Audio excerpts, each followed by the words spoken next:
se titula la predicación del día de hoy, A Dios le importa. A Dios le importa. Y estaba pensando el otro día de algunas cosas que han ido cambiando en el tiempo. Hay muchas, ¿no es cierto? Pero ¿recuerdan ustedes las cartas de papel? Cuando nosotros nos escribíamos a mano. Mano Sarita, ¿tiene guardadas las cartas de...? A todas, ya, perfecto. Me acordaba porque el año pasado, cuando ya la pandemia había como, ya estábamos todos en nuestros hogares, ¿no es cierto?, sabiendo que íbamos a tener un encierro, una profesora de José Alonso, de nuestro hijo, se dedicó a escribirle cartas en papel a todos los niños, uno por uno. Y cada uno con un texto, me imagino, distinto, porque lo que le llevó a José Alonso tenía que ver con lo que él estaba viviendo, y fue una sorpresa para José recibir una carta de papel. Fue así como, aparte que a él le encanta, es un asunto que, no sé, le gusta como lo tradicional, porque él revisa el buzón en la casa y lo único que llegan son cuentas. Pero esta vez era una sorpresa que llegó una carta y más encima era para él. Fue algo anecdótico, y yo le preguntaba, le hacía una entrevista y le preguntaba, ¿qué te pasó? Y fue una sorpresa, algo que no esperaba.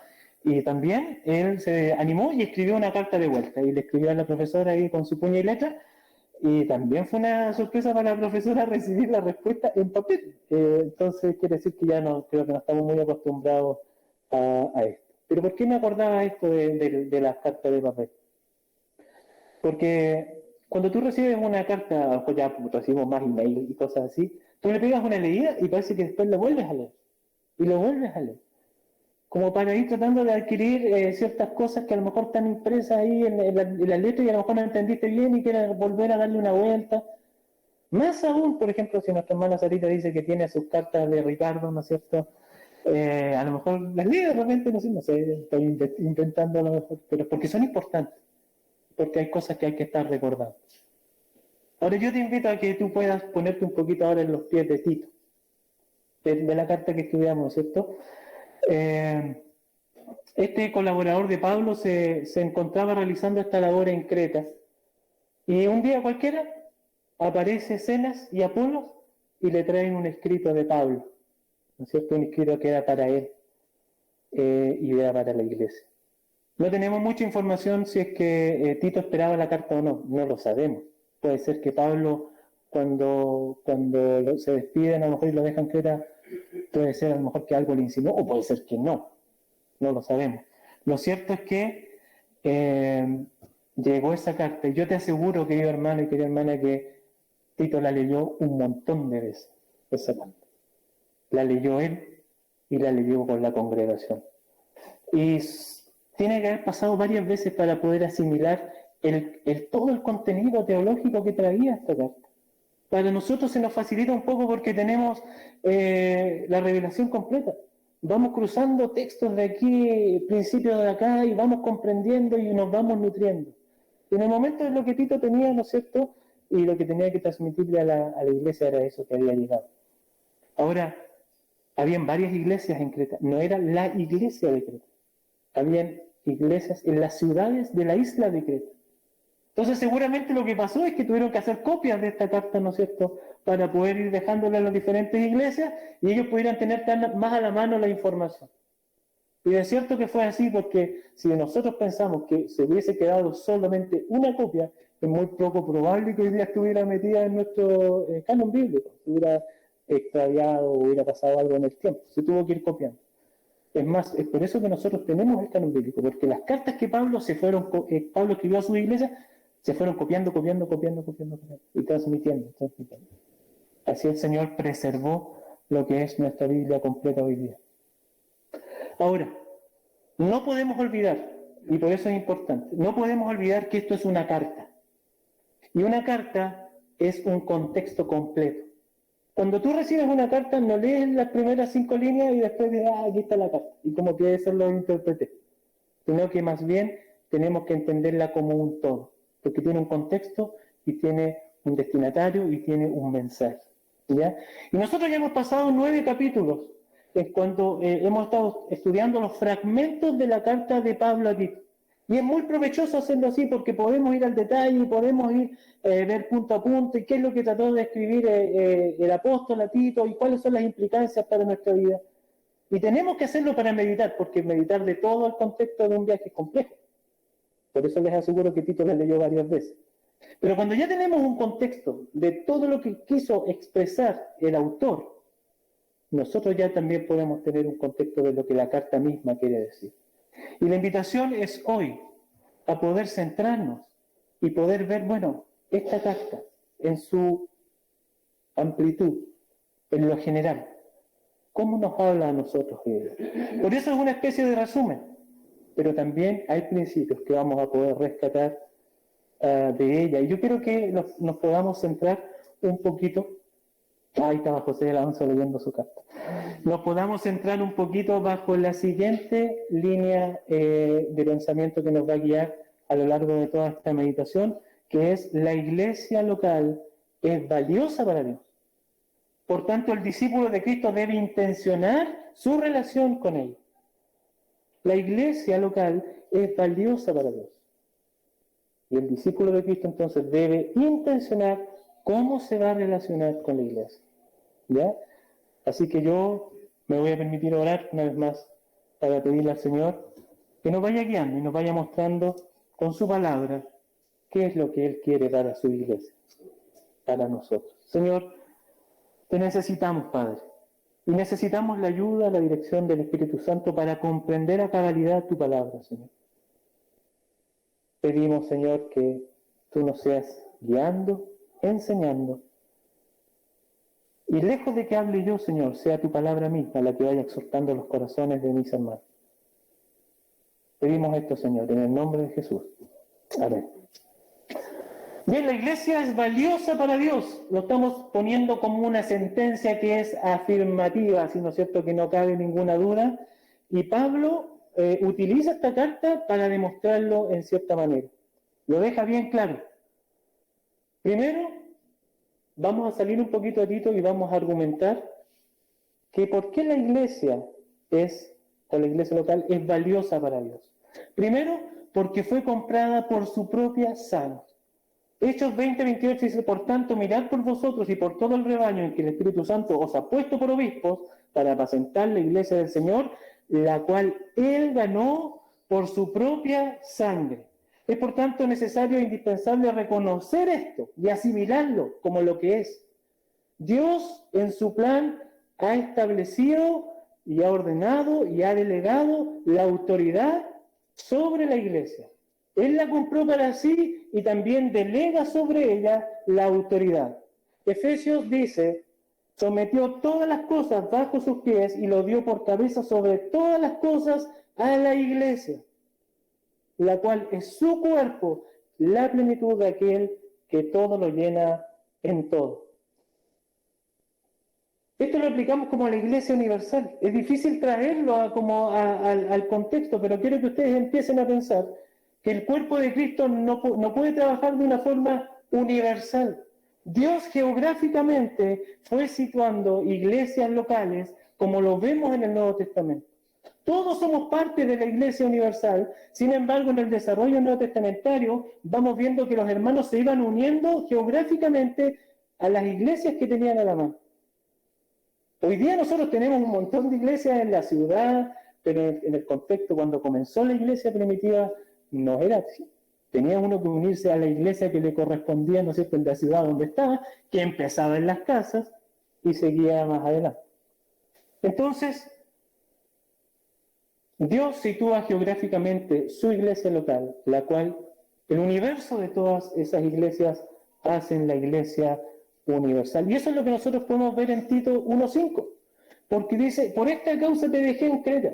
Había una preocupación del apóstol hacia Creta, de que las iglesias que estaban situadas en las ciudades, en cada ciudad, pudieran recibir lo del Señor. Entonces, bajo el mandato de Dios, Pablo exhorta a Tito a que cumpla. Habían iglesias entonces que estaban repartidas por esta isla. Entonces es a través de las iglesias que Dios lleva adelante su misión en el mundo. Él estableció este orden. La predicación del Evangelio es a través de las iglesias.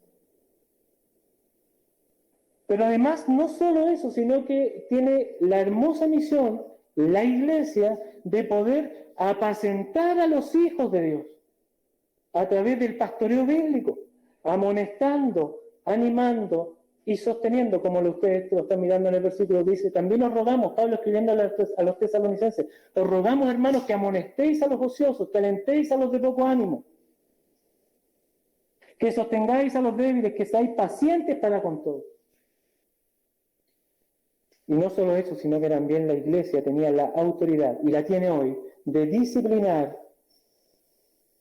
a aquellos miembros que participan de ella, como lo podemos ver en Mateo 18 y en otros pasajes que están vinculados a esto de la disciplina. Entonces, es valiosa para Dios. Dios se da el tiempo de poner las instrucciones y los fundamentos de cómo debe funcionar. Es valiosa para Dios, la iglesia local. Y nos salta la pregunta inmediatamente, ¿es para ti valiosa la iglesia local? Muchas veces el enfoque que tenemos sobre esto está centrado en nosotros mismos. No queremos involucrarnos con algo porque a lo mejor no nos acomoda nuestros intereses, no tenemos tiempo para atenderla. Los hermanos no son lo que yo esperaba, la verdad que yo tenía otras expectativas, pero no son. O prefiero participar como un oyente, dicen, me acomoda, me es más fácil. O a lo mejor podría decir a alguien, tengo malas experiencias con las iglesias anteriores, que no quiero ninguna más.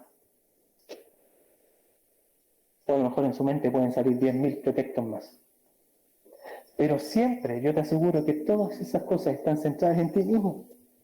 No es lo que Dios está esperando de su iglesia ni de ti. La iglesia es de Dios y es para su gloria, no para ti.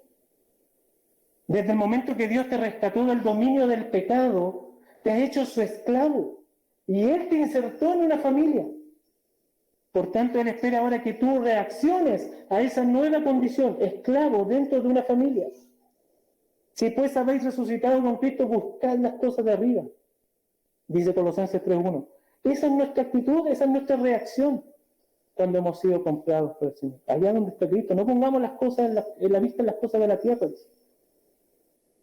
Es por eso que Pablo en Tito 1:1 se identifica de la forma correcta cuando empieza a comenzar a escribir, ¿no es cierto?, y a trazar esta epístola. Dice Pablo, siervo de Dios y apóstol de Jesucristo. ¿Se acuerdan cuando lo vimos? Pablo, esclavo de Dios. Pablo sometido a la voluntad de Dios para hacer lo que Dios quiera. Y Pablo, apóstol de Jesucristo, un enviado de Jesucristo para proclamar su evangelio. Ese era Pablo. ¿Por qué nosotros somos distintos hoy día? Pablo era un esclavo. Ahora yo te pregunto nuevamente, ¿es valiosa para ti la iglesia local? ¿Hay algo que te impida hoy pertenecer a la iglesia local? Y cuando digo pertenecer no me refiero a asistir. Me refiero primero a identificarse públicamente con Jesucristo, lo cual nosotros hacemos a través del bautismo, ¿no es cierto? Y segundo, voluntariamente someterte a la membresía, con todos los derechos y deberes que eso significa, y que por supuesto están respaldados por la Escritura.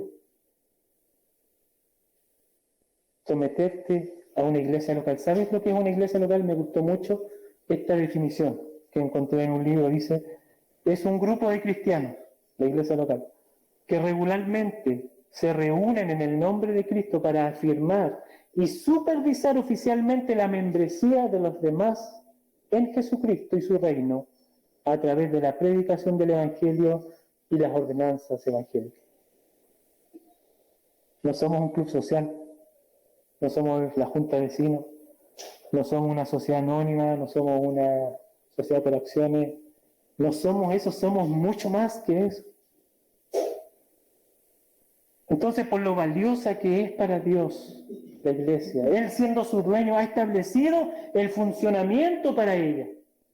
Y a través de la Escritura nos da pauta para lograr esto. Qué hermoso que no nos dejó abandonados el Señor para que hiciéramos lo que se nos ocurriese. Qué bueno que Él fue trazando qué es lo que quiere Él para su iglesia. Entonces la carta de Tito fue en primera instancia para su receptor Tito, ¿no es cierto? La dirigía a él, pero también entonces fue para la iglesia, para que ellos fueran comprendiendo cuál es el ministerio que Tito debía desarrollar en la iglesia y cuál era la responsabilidad que ellos iban a tener. ¿Y sabes por qué me animo a decir un poco más que era más para la iglesia que para Tito? Porque Tito era un colaborador de Pablo. Tito había estado con Pablo. Tito había acompañado a Pablo en sus viajes misioneros. Tito era de gran estima y había estado en las conversaciones íntimas de Pablo. Pablo, no te quepa la menor duda de que Pablo lo había exhortado, lo había exhortado y le había enseñado. Pasó mucho tiempo, Tito. Y si tú te fijas en el desarrollo de la epístola, las doctrinas que desarrolla, Tito las conocía. Pero había que reafirmar esas doctrinas con la iglesia. Tito sabía cómo tratar con judaizantes. Él le tocó ser la prueba viva del escarnio de los judaizantes. Pero aún así, el Señor permitió que Tito estuviera ahí. Tito sabía acerca de la gracia del Señor. Era el mensaje recurrente de Pablo. Tito estaba ahí cuando lo escuchó. Ahora el tema era que la iglesia local reconociera toda esa doctrina y toda su responsabilidad. ¿Sabes por qué es importante reconocer esto? Porque siempre la enseñanza tiene que llevarte a una acción.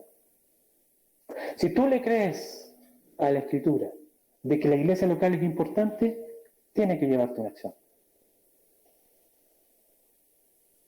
Entonces nosotros debemos intencionar nuestra relación con la iglesia local. Y es por eso que está explicitado en la línea que vamos a seguir. Pero ¿cómo podemos hacerlo? Prácticamente, ¿cómo podemos nosotros ir intencionando esta relación que debemos tener con nuestra iglesia local? Primero, vamos a ver que en el capítulo 1 se reconoce cómo es el liderazgo bíblico de la iglesia.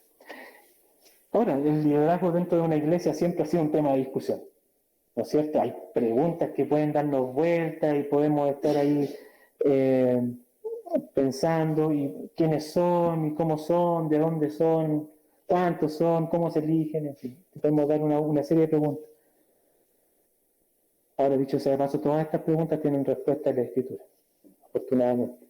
Algunas directamente, mediante una instrucción. Otras mediante principios que podemos recoger de la Escritura. Ahora, ¿qué es lo que dice esta epístola? Primero, en los versículos 6 al 9, que está ahí, usted lo ha leído, se enumeran las características morales que deben tener aquellos que respondían al servicio de sus hermanos, oficiando como anciano, como obispo o como pastor. Y también dijimos y entendemos que estos términos son intercambiables en la Escritura. Pero pon atención al siguiente detalle. Antes de mencionar toda la lista de requisitos que está ahí, que es irreprensible, porque es marido de una mujer, tiene hijos, ¿no es cierto?, que están sometidos al Señor, y ahí tú los puedes leer, todos los requisitos. Pero antes de eso, el versículo anterior. Creo que se me pasó mucho. Ahí sí, el versículo 5 dice que Tito debía establecer ancianos en cada ciudad. En cada ciudad. Y cuando uno leemos eso, podría entrarte una pequeña duda de decir, ¿cómo lo iba a hacer? ¿Lo iba a hacer a través de él ir con ancianos que lo acompañasen? Él a lo mejor podía sacar ancianos de otra iglesia y establecerlos en la ciudad, ponerlos ahí a funcionar como ancianos dentro de esa congregación. Si nosotros nos vamos un poquito más al detalle, la palabra griega que se utiliza para establecer es karistemi, o algo así. Y es un verbo que está compuesto de una forma aoristo subjuntivo. Y usted dice, ¿qué quiere decir esa cuestión? Me costó muchísimo entenderlo, pero quiere decir que la acción que se iba a establecer quedaba cumplida y realizada en el pasado. Tito los iba a establecer, pero estaba superioritada a que se cumplieran algunos requisitos, porque es un subjuntivo. O sea, tenía que pasar cierta cosa para que Tito estableciera los ancianos en la iglesia.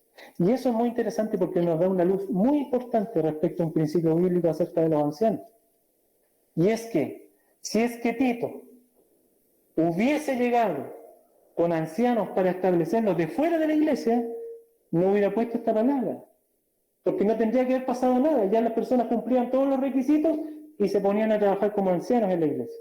Sin embargo, lo que nos está enseñando esto es que Tito debía llegar a la congregación y de la misma congregación debía levantar a ancianos que pudieran oficiar el pastoreo de sus hermanos. Y eso cambia todo, hermano. Cambia todo porque no es la idea de llegar y entablar a alguien, sino que corresponde saber dónde estaban los ancianos. Los ancianos eran hermanos que estaban ahí en la congregación. Y es por eso que es necesario que la iglesia tenía que conocer entonces cuáles eran los requisitos bíblicos para que este anciano pudiese oficiar su labor. Entonces cuando llega esta carta, los hermanos empiezan a mirar unos a otros. Oye, hermano, ¿quién cumple? Oye, el hermano tiene testimonio. Oye, el hermano anda. Y el Señor empieza a trabajar desde la iglesia para levantar. ¿Sabes qué? Hay otra razón potente. La palabra que se usa ahí para establecer es poner a alguien de los que estaba participando en algo para desarrollar esa función. Ese es el sentido que la palabra aparece 26 veces en el Nuevo Testamento y en todas ellas siempre es poner a alguien que está desarrollando algo a hacer una función. Lo que debía hacer Tito entonces es ocupar a los hermanos de la congregación para levantar el liderazgo de la iglesia. ¿Sabes que la misma palabra que se usa en Hechos 6.3, que está ahí en la derecha chiquitito, dice: buscad pues, hermanos, entre vosotros a 7 varones de buen testimonio, llenos del Espíritu Santo y de sabiduría, a quienes encarguemos este trabajo? Esa palabra, encarguemos, es la misma palabra que se está usando en Tito. Entonces, si Tito debía establecer o constituir ancianos en cada ciudad, era necesario que la iglesia conociera el estándar bíblico, moral y espiritual, para confirmar a dichos hermanos. Tito debía apoyarse en ellos, debía apoyarse en la iglesia porque Tito, como venía llegando, no los conocía. Entonces requería el testimonio de los demás. Ahora, yo tengo una pregunta. ¿Se te pasa por la cabeza de repente pensar que esto es como un checklist que la congregación debía hacer para ver quién era apto para el liderazgo? Así como, a ver, él. No, aquí no. A ver, este sí. ¿Crees tú que eso era lo que el Señor estaba transmitiendo con esta instrucción? Por supuesto que no. Las cualidades indicadas en el capítulo 1 son aquellas que cada creyente debiera tener y anhelar constantemente si es que quiere vivir en la presencia del Señor. Son obligatorias para el liderazgo, pero son repetibles y practicables por cada creyente que ha comprendido qué realmente es ser un hijo de Dios. Resulta que cuando llegó Tito ahí, no se creó una escuela para ancianos. Y Tito no fue ahí a buscar un anciano a la escuela de ancianos, sino que fue la práctica, el desarrollo de cada hermano. Entonces, ¿sabe lo que pasa? Cada uno debe ser responsable de cómo está viviendo delante del Señor. Y tiene que esforzarse cada hermano en cumplir el requerimiento bíblico. Nunca mires esta lista como algo, no, yo nunca voy a ser anciano, yo no. ¿Y por qué no? No, lo que pasa es que, ¿qué pasa? Cuando vemos esta lista, ¿sabes lo que Dios hace? Te llama a revisar tu vida, minuciosamente, y ponerte a disposición. Al reconocer el liderazgo bíblico de la iglesia local, por un lado estás mirando cómo Dios obra en tu hermano, pero por otro lado estás mirando qué es lo que tú necesitas poner a cuentas con el Señor. No es para Él, es para ti. Ahora bien, en el contexto de Creta, era urgente que cada creyente entendiera el daño que se estaba provocando en la iglesia y en las iglesias por los falsos maestros, quienes estaban judaizando el mensaje de la salvación Y por otro lado, la cultura helenística estaba como normalizando el pecado dentro de la iglesia. Entonces cada creyente debía estar clarísimo para poder convencer a los que contradecían, como dice ahí el versículo 1:9. O también deberían estar claros para identificar y reprender aquellas conductas que eran contrarias al Evangelio. Versículo 13. Seguramente cuando empezaron a leer la carta a esta iglesia se dio cuenta de todas las cosas que habían hecho mal por tanto tiempo.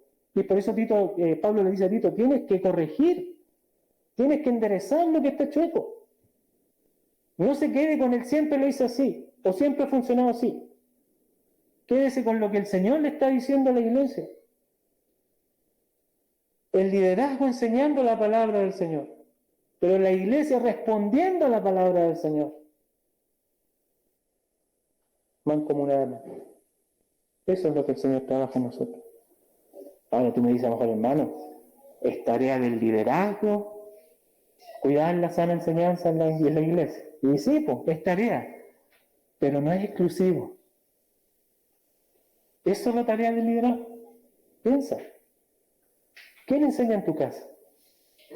¿Tú enseñas en tu casa? El liderazgo no se mete en tu casa a enseñar lo que tú tienes que enseñar. ¿Estás enseñando la sana doctrina? ¿Qué instrucción estás enseñando? ¿Estás poniendo convicciones en tu familia? Convicciones que permitan a quienes están escuchando poder decidir esto es verdad y esto es mentira. La semana se aprobó el matrimonio igualitario. En 2 generaciones más nadie va a hablar del matrimonio igualitario. Así como que ya va a ser así. Es común. Hoy día ya se escucha. Tratamos de poner cierta resistencia. ¿Te vas a preocupar de seguir enseñando cuál es el principio de Dios para la familia? ¿En tu hogar? Donde el Señor te ha mandado ser responsable, y eso, una muestra un botón. Eso podemos hablar de cualquier cosa. Principios bíblicos. Eres severo en frenar lo que es mentira. O es más fácil ser tolerante. Esta palabra que es tan linda de ser tolerante. Tolerante significa que tú podías aceptar cualquier cosa sin meterte. ¿No es eso? La Escritura nos manda que si estamos en pecado, si estamos en equivocación, si estamos llevando una línea contraria a la verdad de Cristo, tenemos que reprendernos unos a otros. Y es labor de la iglesia conocer esto para poder cumplir el pastoreo con tu hermano miembro de la iglesia. Es necesario, es tu responsabilidad. Nos cuidamos unos a otros como creyentes, nos cuidamos mutuamente. Y eso significa todo, estar pendientes, animarnos y decirnos aquellas cosas que no están bien. Por tanto, si la iglesia local es valiosa para Dios, nosotros debemos reaccionar a ella.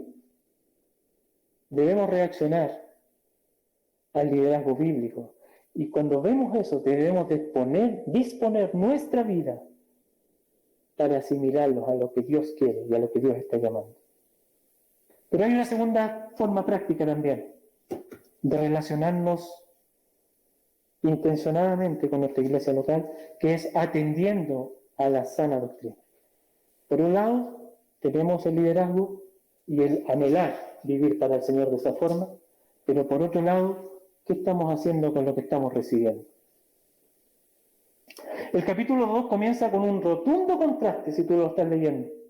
Y Tito y la iglesia debían ser totalmente distintos a lo que menciona Pablo en sus versículos anteriores. Si tú ves a fines del capítulo 1, versículos 15 y 16, dice: todas las cosas son puras para los puros, más para los corrompidos e incrédulos, nada les es puro, pues hasta su mente y su conciencia están corrompidas.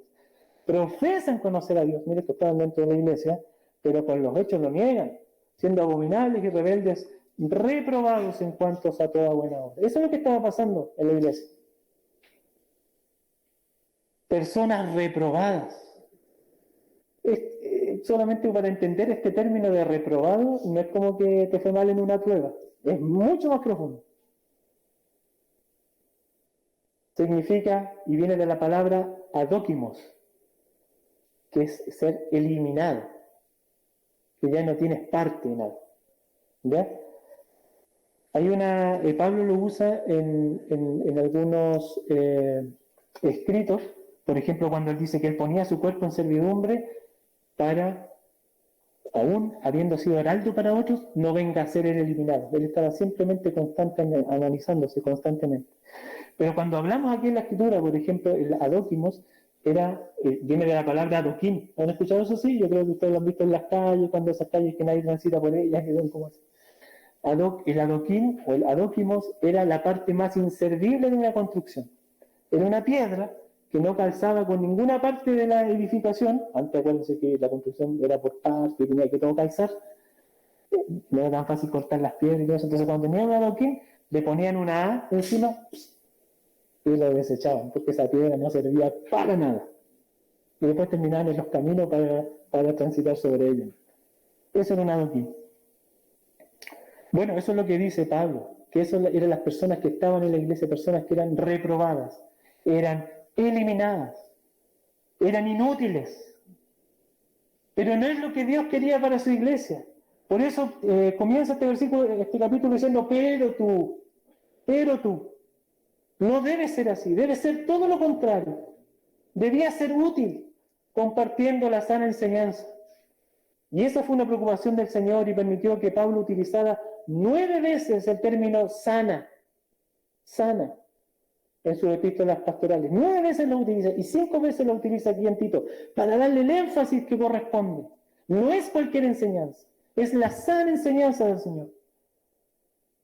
Y hay algo interesante también respecto al versículo 1. Cuando dice, pero tú ya no eres como los eliminados, tú eres ahora alguien que toma la sana enseñanza. ¿Y qué vas a hacer con eso? Dice, tú habla lo que está de acuerdo a la sana enseñanza. Eso es lo que debería hacer la iglesia. Pero es muy interesante porque nosotros al leer el versículo podríamos pensar, bueno, Tito, entonces tú tienes que seguir predicando la sana enseñanza. Si Tito tenía que hacerlo, porque se lo había dicho en el capítulo 1, que esta persona tenía que exhortar con la sana enseñanza. Pero la palabra que se usa aquí para hablar es la leo. La leo es anunciar, dar a conocer, contar, decir. Y sabes que el escritor podría haber usado otra palabra si hubiese querido que esta intención fuera como de predicar.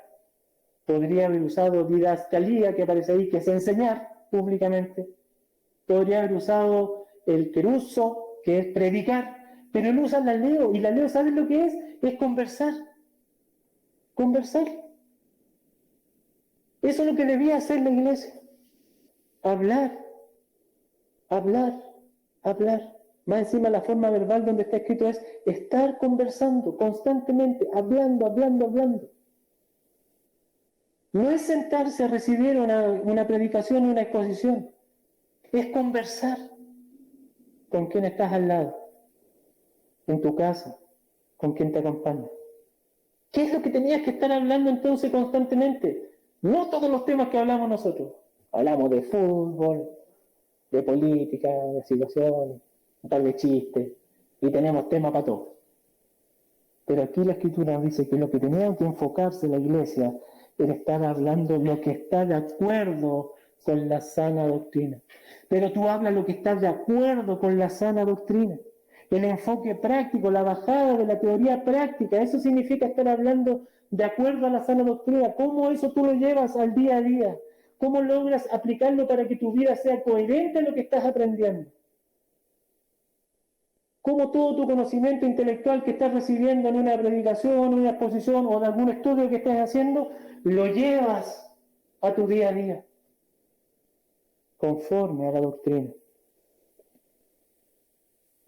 Lo recalca en el versículo 15, cerrando el capítulo, dice, esto habla, usa el mismo verbo, esto es lo que tienes que hablar, todo lo que te acabo de contar en el capítulo 2, esto es lo que tienes que estar constantemente conversando. Es interesante porque el versículo 15 añade algunas palabras que son necesarias entenderlas. ¿De dónde venía, por ejemplo, la autoridad para hacerlo? No era una autoridad que estaba delegada en Tito. ¿Saben lo que dice el texto? La palabra griega que se usa es un mandato de Dios. Para ti, la iglesia tenía que estar hablando constantemente de la doctrina y de la práctica y de cómo iba a vivir el día a día, porque era un mandato de Dios. Y después dice el texto, nadie te menosprecie, Tito. Nadie te cambie la forma de ver las cosas. Nadie te dé vuelta la mente, eso significa. Nadie te haga dudar de que esto es correcto. Cuando alguien te quiera poner otro tema encima, Tito, no, conversemos la doctrina, conversemos la palabra del Señor. Nos lleva a pensar entonces, ¿cómo están nuestras conversaciones? A ver, si pudiéramos hacer un ranking ahí, ¿qué es lo que más hablamos? ¿Estamos hablando más de política que de la Biblia? ¿Tenemos más convicciones sociales que convicciones bíblicas? ¿Estamos aprovechando bien el tiempo en las conversaciones que tenemos? Aparte que hablamos poco. ¿Estamos aprovechando bien ese tiempo? ¿Sabes qué, hermano? Yo me gozo en el Señor porque cuando veía este párrafo, este pasaje, agradecía al Señor porque tenemos nosotros los grupos pequeños. Y me ponía convicción, más convicción en mi corazón de saber que esto no es una actividad. No es algo que la iglesia hace para que los hermanos estén ocupados en la semana como para que no se desbanden. No es eso. El grupo pequeño es una hermosa posibilidad que Dios te da para que tú cumplas lo que Dios te manda hacer, seguir hablando acerca de la doctrina. Cuando tú te juntas con tu grupo y puedes hablar con él y decirle, sabes que mira, a mí me pasa esto con la enseñanza, a mí me cuesta esto, hermano, oremos juntos. Uy, ¿sabéis que esto no lo entendí? Oh, hermano, yo tampoco. Vamos a preguntarle al pastor de no. Tenemos esa instancia de poder seguir conversando de una forma práctica. A eso se refiere Tito. A eso se refiere este pasaje. Hablar constantemente la palabra del Señor. Y es ahí donde nace la correlación entre lo que sabemos, lo que creemos y lo que hacemos. Y sabes que hay 3 consecuencias básicas, fundamentales, que tienes que comprender cuando tú estás hablando la palabra del Señor constantemente. Primero, como dice el versículo 8 de 5, la palabra del Señor no es blasfemada, porque existe una correlación entre lo que tú estás hablando, creyendo, y lo que estás viviendo. Y eso no da espacio para que la palabra del Señor sea blasfemada. Israel falló en eso. Israel fue llamado a ser una nación ejemplar para anunciar a Dios en medio de las otras naciones. Sin embargo, dice Romanos 2:24, como está escrito, el nombre de Dios es blasfemado entre los gentiles por causa de vosotros. No cumplieron lo que Dios dijo. Tú tienes la posibilidad de sí hacerlo. Dispón tu vida a hacerlo. Mateo 5:16 nos enseña cómo quiere Dios que nosotros vivamos prácticamente. Que alumbremos. ¿Qué es lo que tenía que hacer Israel? Alumbrar, porque trae una consecuencia. Los gentiles van a glorificar el nombre de Dios al verte a ti viviendo una vida consagrada a Él.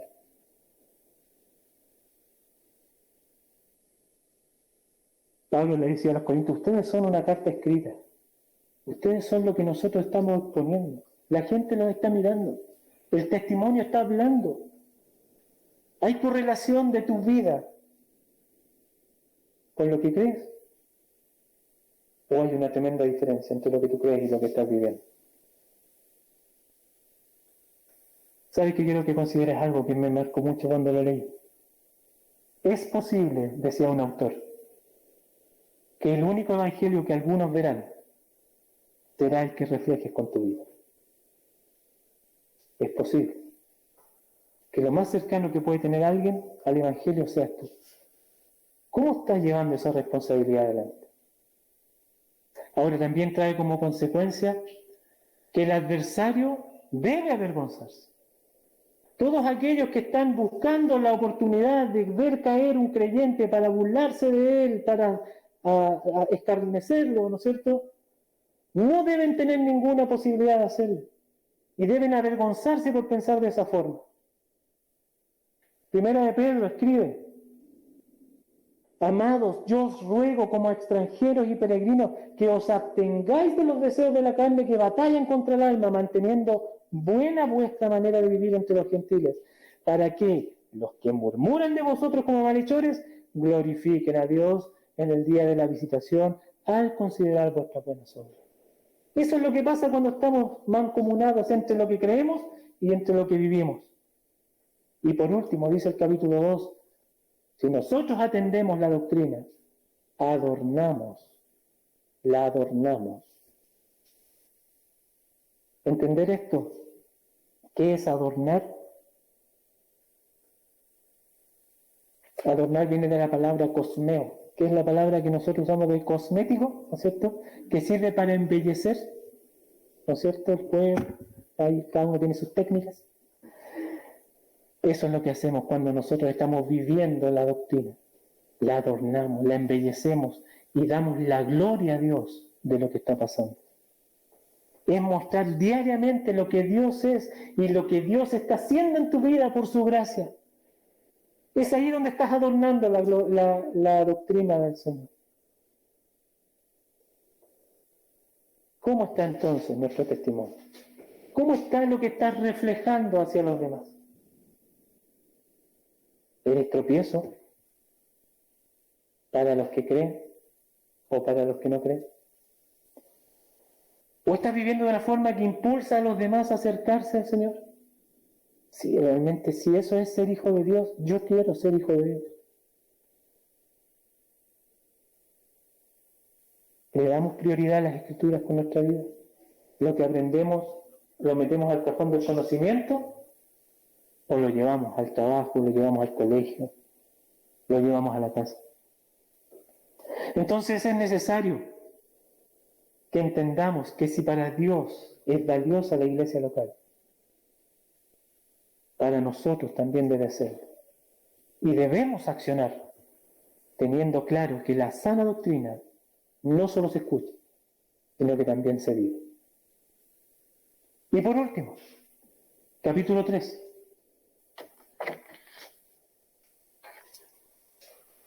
Otra forma que tenemos práctica para intencionar nuestra relación con la iglesia local es vivir en concordancia al Evangelio. ¿Y qué quiere decir esto? Bueno, algo adelantamos en los puntos anteriores. Hablamos acerca del testimonio, que no debemos ser de tropiezo, ¿no es cierto?, para los demás. Sin embargo, el llamado es mucho más que eso. No es solamente de dejar de hacer cosas que ofenden a Dios, sino que también ahora es vivir la vida que a Dios le agrada. Si hemos comprendido el Evangelio en nuestra vida, en gratitud a Dios ahora debemos ser impulsados a vivir buenas obras. El versículo 3 al versículo 7, que es lo que está proyectado ahí, que también lo leímos cuando lo estudiamos, muestra cuál es la condición del hombre. Esclavos, rebeldes, insensatos, extraviados. Eso éramos. Pero también muestra la obra gloriosa de Dios. Se manifestó la salvación, el amor, la justificación, la regeneración. Lo va indicando el pasaje. Y también ese pasaje muestra cuáles son las promesas eternas que Dios te ha dado en Cristo Jesús. Pero fíjate que una vez que describe cuál es el estado del hombre y la salvación misma, mira lo que dice el versículo 8 del capítulo 3. Palabra fiel es esta. Y en estas cosas quiero que insistas con firmeza, para que los que creen en Dios procuren ocuparse en buenas obras. Estas cosas son buenas y útiles a los hombres. Tito, tienes que instar a que reaccionen a la verdad. Ninguno de nosotros puede quedar inmóvil al Evangelio de Cristo, nadie, ni para bien ni para mal. El Evangelio siempre produce reacción, ya sea un rechazo o sea abrazarlo. ¿Y por qué nosotros entonces parece que estamos en un punto intermedio? Como que nos dejamos estar, como que vivimos, como que gozamos de la salvación. No, debemos ocuparnos en buenas obras, dice. Ocupar demuestra la intencionalidad de querer hacerlo. No es algo que fluya, ¿no es cierto? Ya lo había señalado en el versículo 1. Recuérdales que se sujeten a los gobernantes, dice, y autoridades, que obedezcan, que estén dispuestos a las buenas obras. No es algo inherente al ser humano, es todo lo contrario. Fíjate, el versículo 14 incluye otro detalle. Dice, y aprendan también los nuestros a ocuparse en buena obra. Tienen que aprender. No es algo que esté ahí como, ya soy cristiano, algo bueno. Hay que aprender. Sea como sea, en los tres pasajes, es un presente que hay que estar haciendo constantemente. Hacer buenas obras. ¿Y sabes qué? Aparte, es una orden, no es una opción, no es una sugerencia. No es que el cristiano si quiere las hace o no las hace. El cristiano debe hacerlas. No puede haber un creyente sin frutos. No puede haber. ¿Tienes frutos, hermano? ¿Sabes que no te estoy preguntando si alguna vez fuiste un buen árbol? ¿No es cierto? Porque a veces uno se acuerda, no, pero es que cuando yo, como que saca uno un poquito atrás en la historia, no, tienes frutos ahora. ¿Eres un buen árbol ahora? El versículo 8 que está ahí también impulsa a Tito a insistir con firmeza en esto. Esto es una verdad y es un servicio a quienes te están rodeando. Versículo 8 que está ahí dice, procuren ocuparse en buenas obras. Estas cosas son buenas y útiles a los hombres. Puedes servir al Señor así, recordando el Evangelio y viviendo conforme a Él. ¿Sabes qué, hermano? Afuera hay mucha gente que necesita al Señor. Muchísima. ¿Qué vas a hacer con eso? Dios ha establecido que a través de la iglesia podamos llegar a ello. ¿Es tu vida coherente a lo que crees? ¿Estás mostrando con tus actos que realmente aprecias el Evangelio de Cristo? ¿Lo has asimilado como tal? ¿Reconoces que Dios sí ha obrado en ti y te impulsa esto para vivir para su gloria? Cantamos muchas veces que el Señor es soberano sobre nuestra vida. ¿Es un hermoso canto nomás? ¿O es una realidad de que yo me someto a Él y vivo para Él? Entonces, hoy la iglesia local es valiosa para Dios, debemos intencionar nuestra relación con ella atendiendo y viviendo en concordancia al Evangelio. Dios ha preparado todo para que le reflejes, todo, incluyendo la posibilidad de servir a los demás y mostrar el carácter de Cristo. No pierdas la oportunidad, hermano, de realizar buenas obras para Dios, confiando siempre en la suficiencia de Cristo, porque no existe ninguna obra que nazca de nosotros que pueda glorificar al Señor. Debemos confiar de que Él nos ha provisto los medios para hacerlo. Ahora, como conclusión, la carta de Pablo a Tito en beneficio de la iglesia de Creta fue conservada por Dios para incluirlo en nuestro canon bíblico. De eso estamos claros. Porque a Dios le importa la iglesia. Al igual que todo el resto de la Escritura, ¿no es cierto?, que hoy tenemos. Le importa su iglesia tanto que la valora como la novia de Cristo, esperando el momento para presentársela como una iglesia sin mancha que pueda estar eternamente en la presencia de su Salvador. Le importa también la forma en que tú y yo hacemos iglesia. A Dios le importa. Y cuando me refiero a hacer iglesia, me refiero a iglesia local. Le importa porque es el medio ordenado por el cual Él lleva a cabo su misión en el mundo. Le importa también porque es el lugar en donde Él sigue perfeccionando a su pueblo, mediante la exhortación y la disciplina. Y sí, a Él le importa mucho, y ¿sabes qué? Debiera importarnos a nosotros también. Esto tiene dos aristas, querido hermano. Si estás escuchando esto y eres un hijo de Dios y no eres miembro de una iglesia local, debes considerarlo, porque Dios así lo quiere. Y segunda arista, si eres parte de la iglesia local, de la membresía, debes atender que tu forma de involucrarte y relacionarte con la iglesia tiene preceptos bíblicos que tú tienes que cumplir y respetar. ¿Cómo? Reconociendo el liderazgo bíblico y asimilándote a él. Que sea un anhelo de tu vida. Segundo, atendiendo a la doctrina bíblica, sana enseñanza. No solamente para escucharla y comprenderla, sino para vivirla, para conversarla, para hacerla práctica en el día a día.